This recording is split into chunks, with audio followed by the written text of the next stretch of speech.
This podcast is sponsored by nobody. Hi guys, this is Deborah Voorhees, Tina from Friday the 13th Part 5, and the director of 13 Fanboy. You're listening to Tommy Throwback Kovac on Splat from the Past, Trick or Treat, Don't Smell Tommy's Feet. See ya! Hey dudes, welcome to Splat from the Past, the only 80s themed horror sci-fi show where things could get totally radical. Now today, I am so friggin' excited because Deborah Voorhees will be returning for the fourth time, and we will be talking about 13 Fanboy, because it's finally finished, and it's going to be out Friday, October 22nd.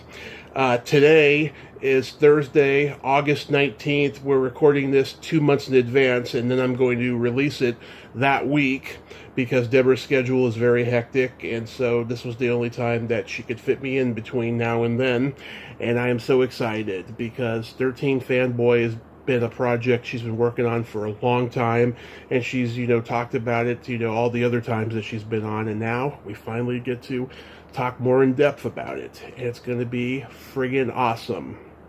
So, here is my new interview with Deborah Voorhees.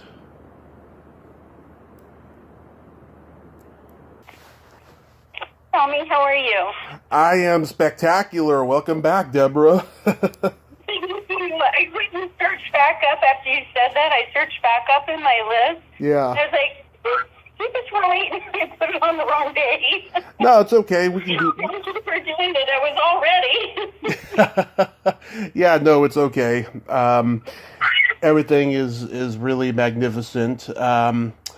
Before we get into the movie, how's everything been over there with COVID going on? Well, it's better here than a lot of places because we have a high vaccine rate. Mm-hmm. So that's good, and we have, a lot of precautions out there. So, right now, well, for a while we were at, if you were vaccinated, you didn't need a vaccine, or you didn't need to wear the mask. Now, it kind of varies from place to place. People are asking. I just do whatever makes people comfortable. I'm fully vaccinated.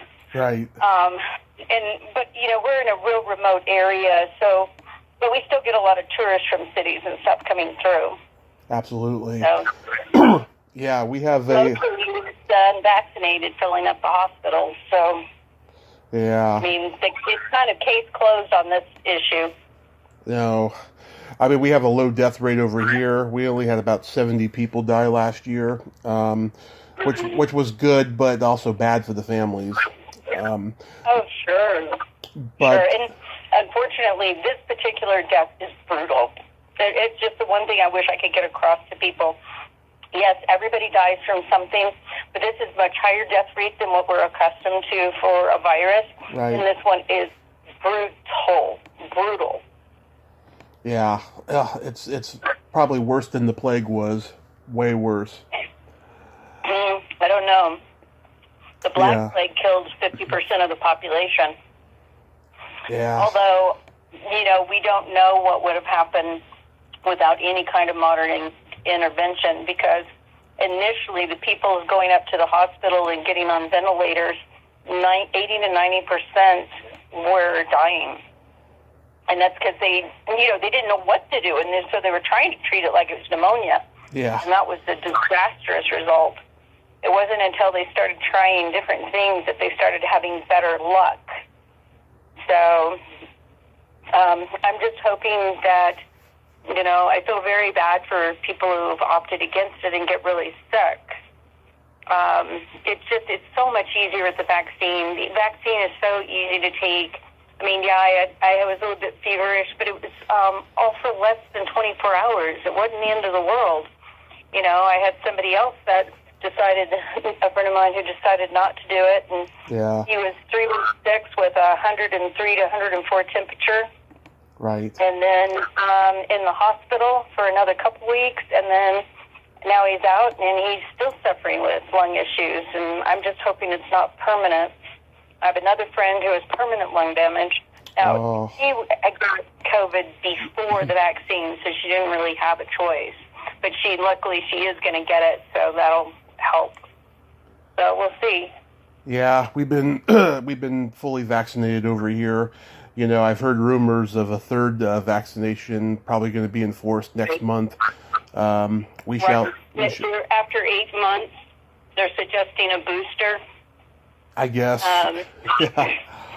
But particularly for the vulnerable populations, because like with all vaccines, those that are really vulnerable and most likely to get it and die also are having a hard time kind of kick-starting their immune system. And while the vaccine has certainly helped, it is slower for them than the rest of us. Right. So getting into 13 Fanboy, which has been a miraculous journey for you, I remember a few years ago you told me the inspiration, behind it was, members of the franchise being stalked. Wasn't that it? It was members of the franchise, but also some of my own experiences. Mm-hmm. The idea really came when my producing partner, his name's Joel Paul Reisig, he and I, we sat down to visit, and we were talking about another film we were looking at doing. And he asked me, what is it like with horror fans? And he was kind of wondering about the conventions and stuff, and he had never been to one, so he was wondering if some of them were kind of scary and stuff. Yeah. And I said, they're a bunch of kids who like to dress up for Halloween. No, they're a lot of fun. They're really cool to be around. Yeah. He says, well, if anything scary ever happened? And I said, not at a convention. The conventions, have been, every once in a while you get somebody that's a little bit, not scary, but just a little bit, you just wish they would move. Yeah. Because they're kind of, they're not, let's just say sometimes the boundaries aren't there. Right. But, for the most part, though, they're great. They really are. But I have had a couple of weird situations, like one sent me a text message saying, wouldn't it be cool if you died in real life like you did in Friday the 13th? What the fuck? And I know. I'm like, no.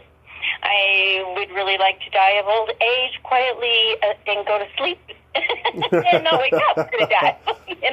Much later, right? Yeah. And then another one that kind of really got to me, though, was worse than that because it actually came to my cell phone. And I was sitting alone in my office, and I was writing at the time, and I had two large French doors with windows, you know how they have the open windows to the outside. Right. And, I didn't have curtains or anything on them, and I live out in the middle of nowhere, so, but I get a text that I'm watching you, and I'm like, what? And, of course, somebody could have actually been out there. And then it went on a series of texts until it was, basically acting like he was Jason and he was there to kill me. And I blocked both, one the profile on the person and one hid that number. And nobody ever bothered me and nothing ever happened. But particularly that second one coming to my personal phone was unnerving. And it was probably just somebody playing a prank and being silly and stuff, but that wasn't really very cool. Right. And so my producing partner just said, oh, wow, that's our movie. I was like, no, that's a really scary real-life situation. That is not our movie. And so, but I thought about it, and I was like, yeah, stalker fanboy. This is, that little part of you in the back of your brain. What if there was somebody out there like that? Yeah, right. That's scary. And I was like, yeah, that's our movie. And so we jumped in 2 feet, jumped off the cliff. And I'm so glad we did. I feel like we have a really, really good product. Because it's not just a horror film. It is a horror film, a slasher. It's a thriller. It's a whodunit. and it has drama, interpersonal interactions. You meet and get to know the characters and give a shit about them. Right. I think I sent you a happy birthday text and you didn't reply me back. I was like, oh God, I hope I didn't overcross a boundary there. No, not at all. I appreciate it. I apologize if I didn't get back to you. I try really hard to, but it's darn near impossible. Yeah. I get many. And I've gotten under the habit of, my husband asked me, he goes, why don't you turn your phone on? A lot of people would like to wish you happy birthday. And I turned it on, and he just looked at my phone, and it was just this beep, beep, beep, beep, beep, beep, beep, beep, beep, beep, beep. I said, yeah, it's going to be like that all day. And I said, I love it, and it's so sweet, and I'm so appreciative, but I can't keep up. Yeah. And so I finally figured out how to make my phone, not let my phone beep every time a message was sent, and that made it much easier. Yeah. But we've had stuff coming in, like if somebody messaged me on Messenger on Facebook, and then my personal texts as well were beeping, and then I had my emails beeping. And so it was just this constant flow. So it's a lot better now that it's just my phone beeping for the messages, although I kind of want to get those turned off too. But that way, then I like to use my cell phone the way we used to back in the old days. You would check your messages, once or twice a day, and, you picked up the phone if you were home. But when you're out and about, you don't pick up your phone all the time. It's something that's hard for me to get, because nowadays, if you're just a little late in calling somebody, they think 30 minutes and their life is gone. Yeah. And I'm like, I will get back to you, just not right away. Yeah. I mean, the last time I talked to you, I mentioned to you, I used to get weird people come up to me after comedy shows, but I'll tell you, in the last year or so, since the pandemic has happened, a lot of crazy people have been sending me weird messages and making trolling comments on my YouTube videos of the podcast and stuff. It's been crazy, and I had this one guy come on. I wasn't familiar with him, but I was familiar with the movie that he wrote the story for, and it was on my bucket list to get somebody from there. And he was being just overly aggressive and pushy in Messenger, right? And then Greg Gilbert had him on his show, and Greg told me he was okay, right? And then the guy came on, and he had an agenda, and that was to declare the love for an actress that he worked with, that he's stalking, and I'm good friends with her. And I was like, that is pretty scary. So I blocked him, and I think I didn't catch every word. It was something about he had an agenda, and what?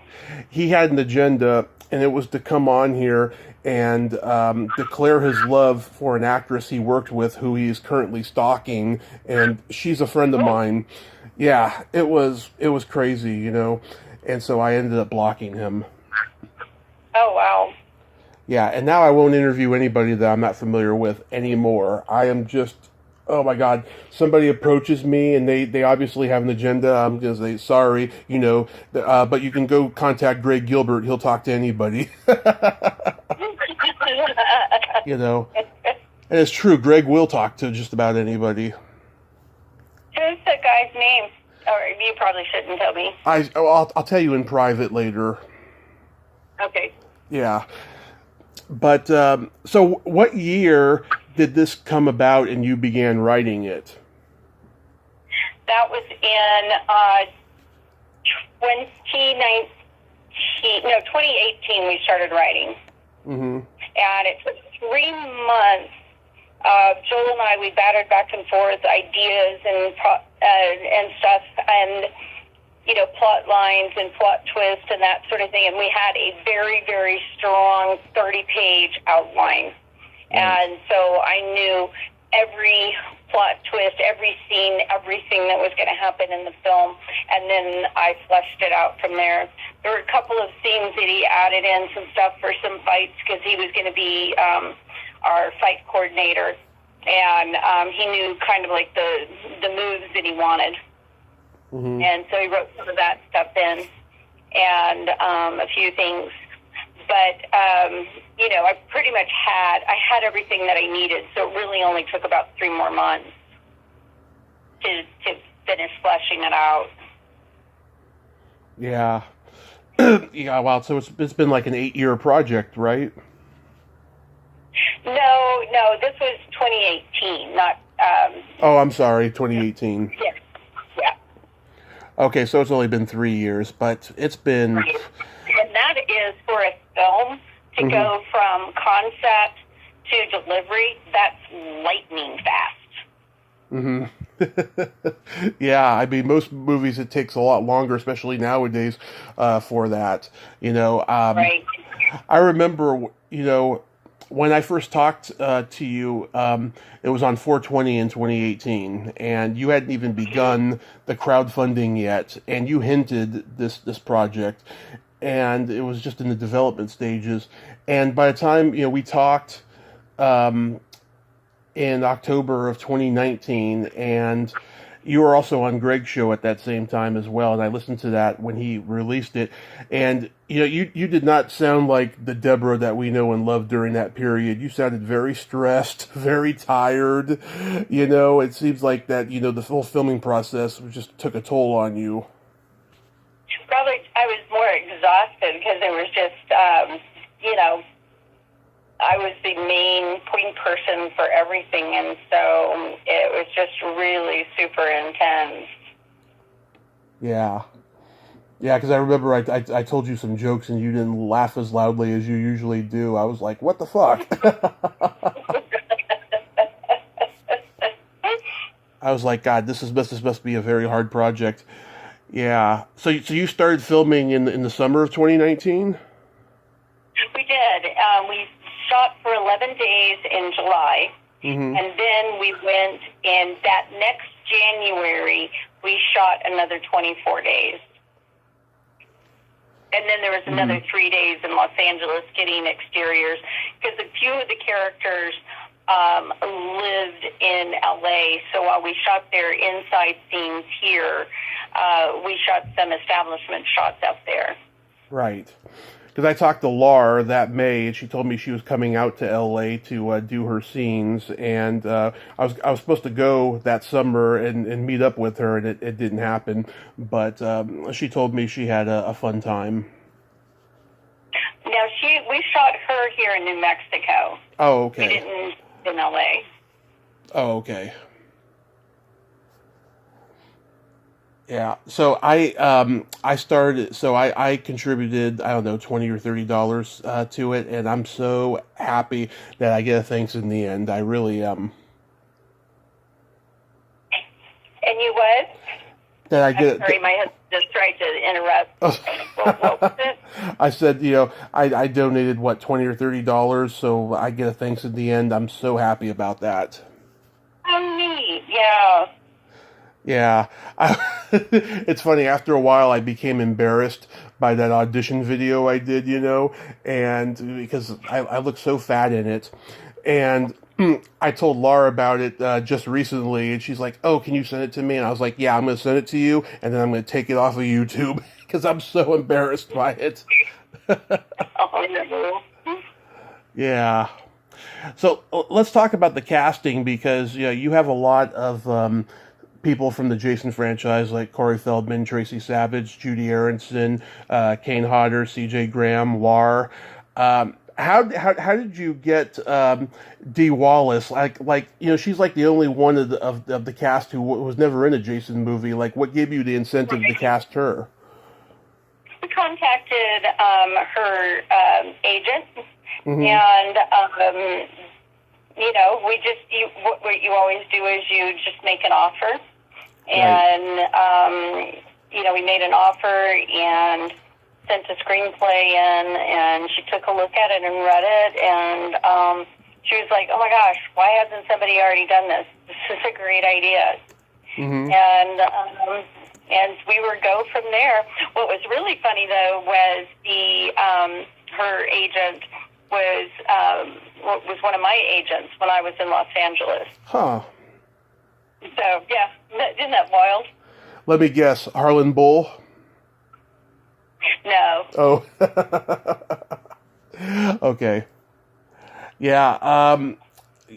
It was. Yeah. I've talked to Dee 3 times. I just absolutely adore her. She's so damn funny.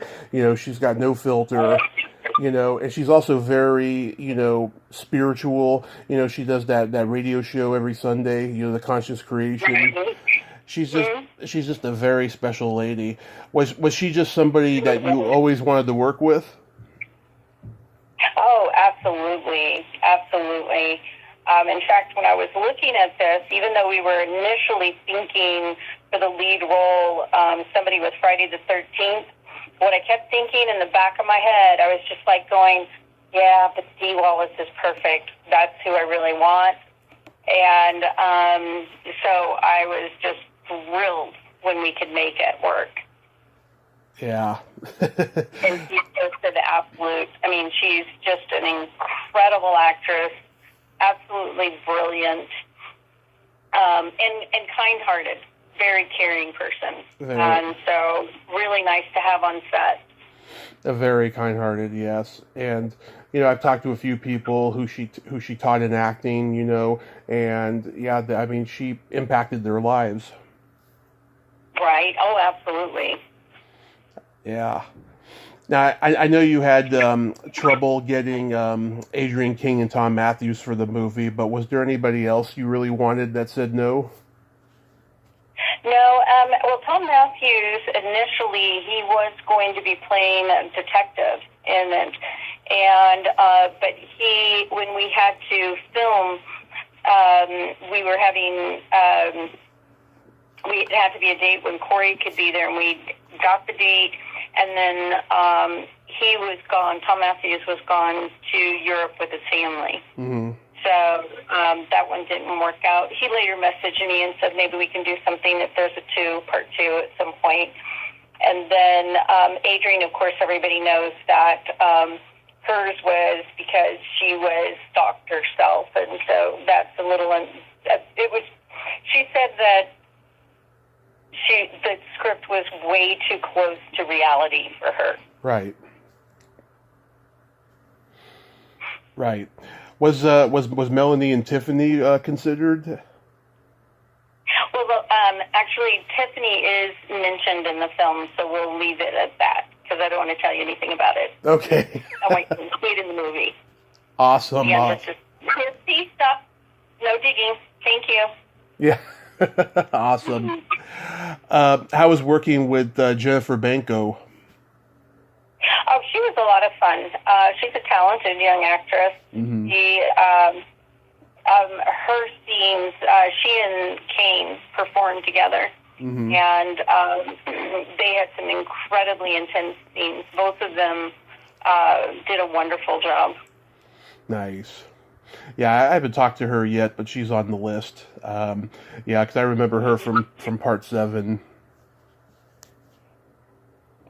And so I'll see if I can get in touch with her in the future. Right. On a scale from 1 to 10, how much TNA is in this movie? I don't know how to answer that. I guess you'll have to see. Okay.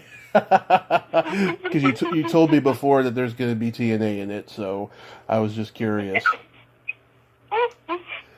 Would you say that this is kind of like what Wes Craven did with New Nightmare and Scream, in that it's very self-referential and it satirizes the Jason franchise as much as it's a movie for the fans?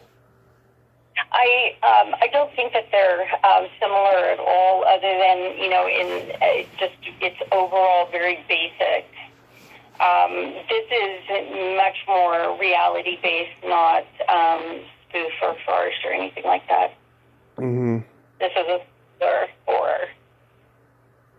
I've seen the poster where the killer's face is revealed.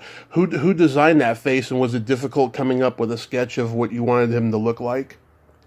The mask. Yeah. I worked with a guy out of Brazil, mm-hmm. and he's just a super talented guy, and I gave him some examples of what I was looking at and what I wanted, the concept I wanted, and he ran with it. I love what he did. Gypsy, no digging. Did you? I have a simple puppy that is wanting to dig because I'm on the phone and she figures she can get away with it. Oh, yeah. I know, last time I talked to you, I told you about my cat, which we ended up changing her name. It's not Laverne anymore. It's now Cinnamon, we call her. And we just got a little dog 2 weeks ago. Her name is Abby. She's a little part Chihuahua and part something else. And she shits a lot, and it drives us crazy. Yeah. So I know how it is with the animals, especially the little ones. Right. So how did you find that Brazilian designer? Was he recommended to you?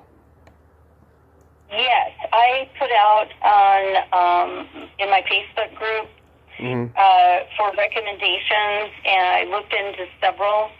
And this guy, he was, all the different people I contacted, he got back with me first.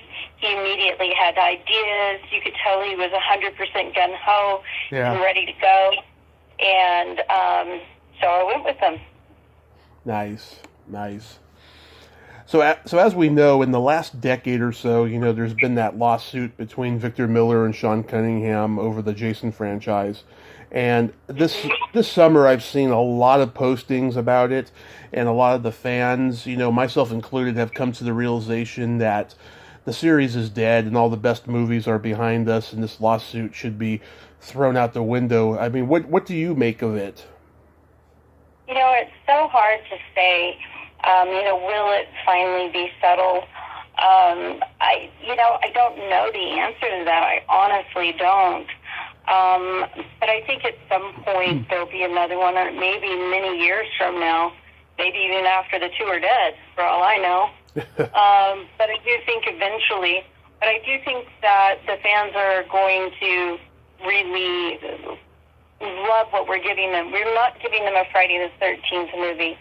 We're giving them a completely new idea with a new twist, and hopefully it will become a franchise of its own. Yeah. Do you think there should be more Jason movies? I do. But the movie I want to see may not be what a lot of the fans would be interested in, but I would be interested in a story about Jason as a child growing up. Yeah, I would like that. That sounds perfect. I would love to see, pre-Jason. I'm surprised that they never even came up with that, Yeah, but you look at, when they came out with the Joker, where it was, you looked at this and it's like, oh, wait a minute, this is not our typical Joker Batman movie. This thing is dark and much more like Taxi Driver. And so I would want to take the feeling and the essence of Jason and take it to a completely new place.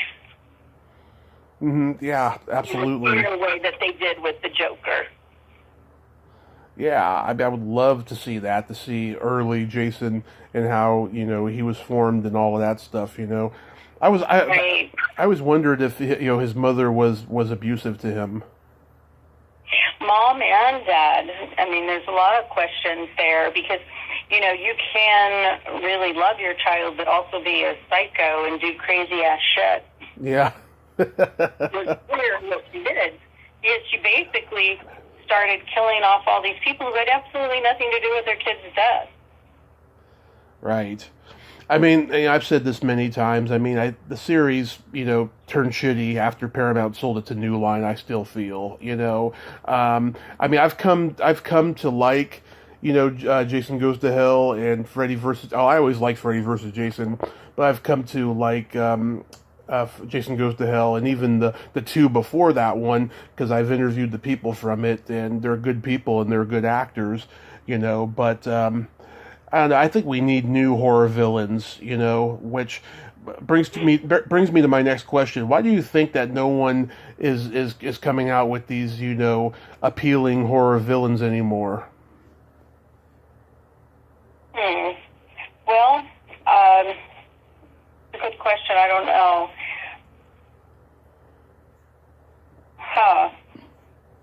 I don't know. I'm sure plenty of people have been, trying to come up with something. Some of them we may not know that there'll be classics until, a few years after they're released. But Fanboy might be it. Yeah, because I think the closest we have to a classic villain right now is the demonic nun in The Conjuring that Bonnie Aarons plays. Right. But right.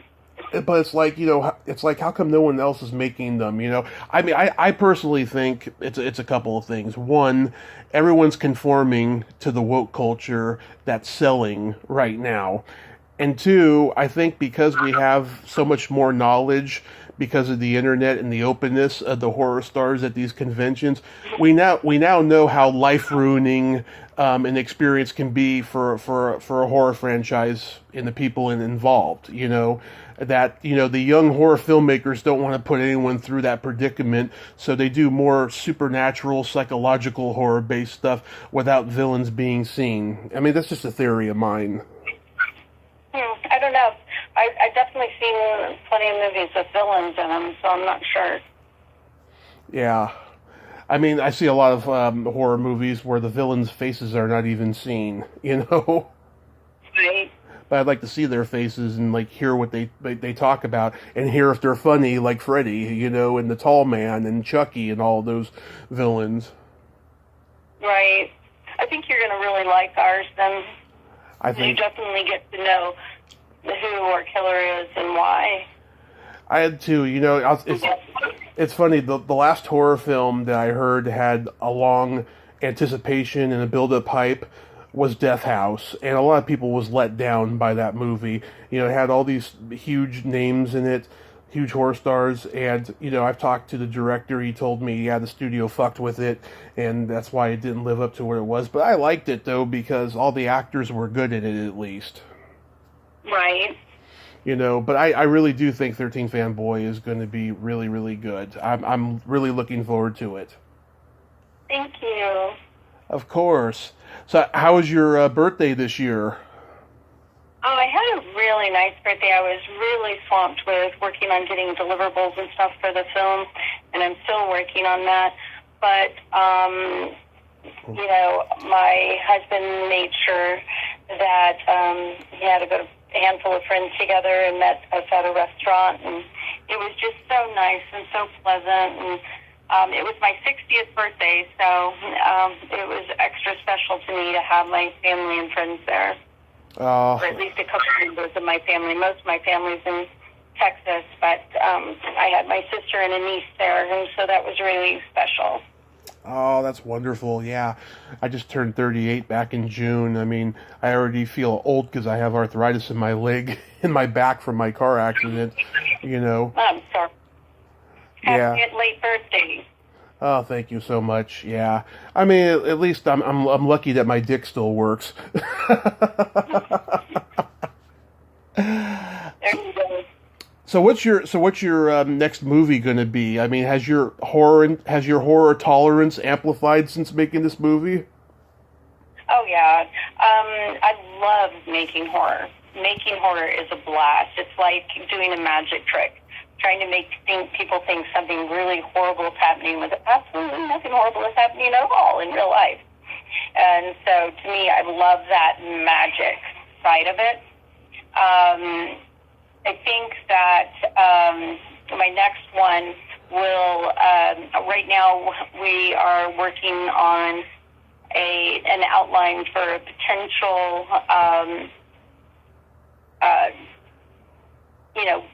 ghost movie.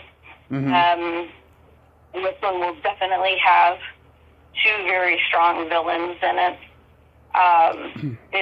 It's pretty intense. It's a true story.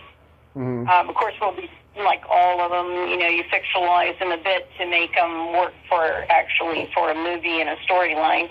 But we're looking at that right now.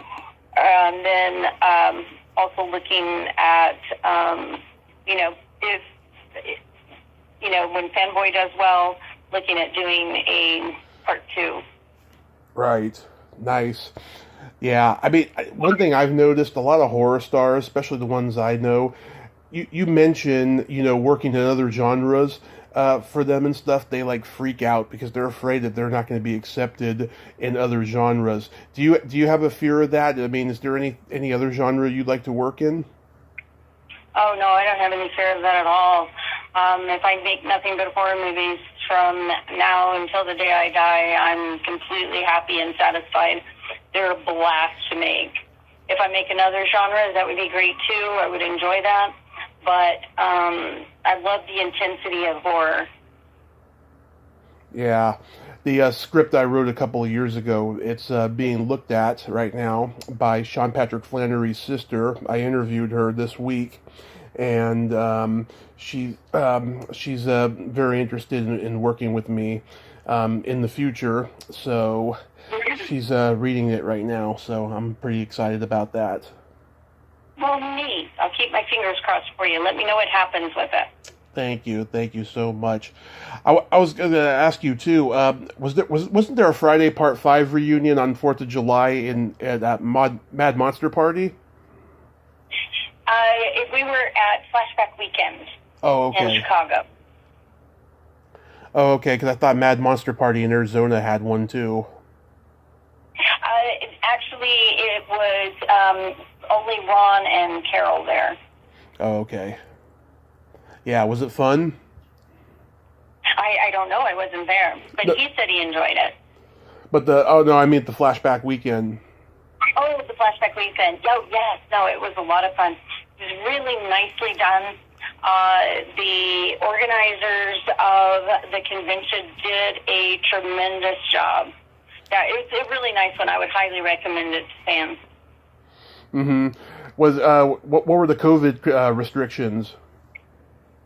They just requested, what basically at the time what the CDC was saying was if you're vaccinated, no mask. If you're not vaccinated, wear a mask. Mm-hmm. Because some people... And it was just an honor system. Nobody was checked or anything. Yeah, because some people, they're having the people wear masks during the autographs and then they take it off during the selfie. Right. You're probably gonna see a lot more of that in the future. I think that's a good way of doing it. I don't know how much of that glass barrier that they put between them is going to help much, but it's like going to get a ticket. Ticket one, please. With that glass right. between them. Yeah, it's crazy. Yeah. Right. Like I've said to you before, I really love your Facebook group. I think it's really built up a solid foundation for the fans, and I enjoy seeing the notifications, and I love posting, my horror, podcasts on there. Oh, neat. But you said, I think it was this week or something, you said that there were some censorship problems on there. Right? Yeah, it was really comical. We made a trailer, which we will be releasing, and I don't have a date yet. It's done. And this is for a broad platform and, in-demand kind of stuff, and so we really didn't think they would be that restricted. I mean, if it's R-rated, you should expect the trailer to be somewhat R-rated, and especially since it's horror. And they flagged like a dozen things. We had some blood and fights, and we had what they called suggested nudity. At a far off distance, a woman was jumping into the lake, which she happened to be in a bodysuit, because the truth was that was freezing cold water. But even if she had been completely naked, of course it was skin color, so she looked naked. Yeah. But she's not. But you couldn't have seen anything anyway. Yeah. And then we had another shot that they called suggested nudity, and we were just like, oh, really? Yeah. Oh, my God. I was like, okay. And so I had to make a PG version, or PG-13, I should say, version of it. And, yeah, I was not happy about that. But, you know, Yeah. it's just part of the folklore of the movie now. Yeah, it's not like, you know, she was having her pussy eaten out while she was sitting on a log or something. Right? No, it's crazy. Oh my God, that is crazy. Well, hopefully that won't happen again. Hopefully you won't run into that. I mean, Facebook is getting weird now. So is YouTube. You know, I haven't had problems. This had to do with them. This had to do with pod platforms.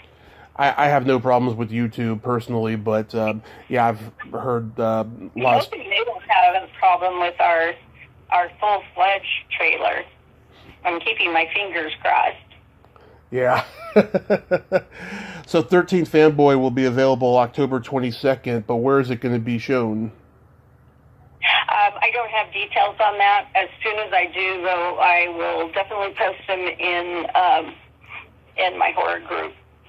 Okay, because like we the theaters, got every video on demand platforms, in demand, you know, kind of like the pay per view type of thing, and then eventually it will move into other types of streaming, DVDs, Blu-rays.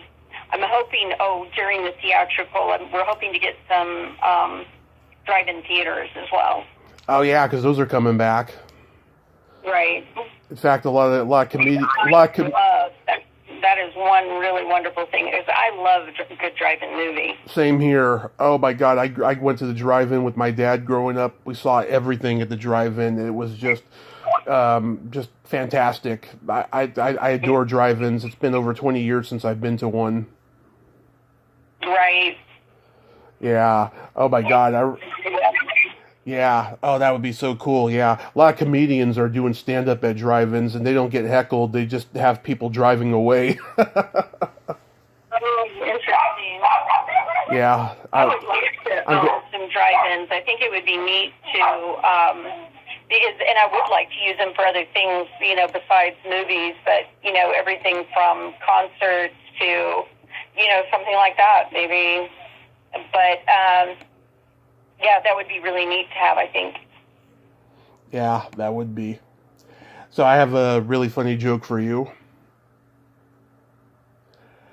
I'll try to laugh. Okay. What do you call a boy that doesn't masturbate?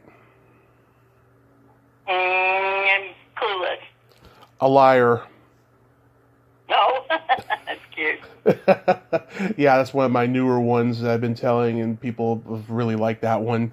Yeah. So like I said before, yeah, I'll release this, you know, in October, and the movie will be out on the 22nd, wherever, and people can go on your group or on Facebook to find out where. And like I said, I'll be looking forward to seeing the movie, and I thank you so much, Deborah. All right. Well, Tommy, thank you so much. I really appreciate you taking the time for me. Absolutely, always. You're one of the good ones. I didn't have the right date. Well, even if it doesn't, you're talking about today, right? Because we're supposed to do this tomorrow. Yeah, no, this worked out just fine. Well, thank you. It helped me out a lot that you were able to, so I appreciate it. My pleasure. You have yourself a great day and stay safe. You too. Take care, Tommy. Bye-bye. Okay, bye-bye. Well, there you have it. Deborah Voorhees. Ain't she a sweetheart? Oh, I just love her. And go see the movie October 22nd, wherever it'll be. Hopefully drive-ins, hopefully Netflix, Amazon, or Hulu will pick it up. Anybody. And it will be spectacular, because she's worked very hard on this project. Well, until next time, this is Tommy Throwback Kovac saying, there's no shame in living in the past, because the present sucks. Later, dudes.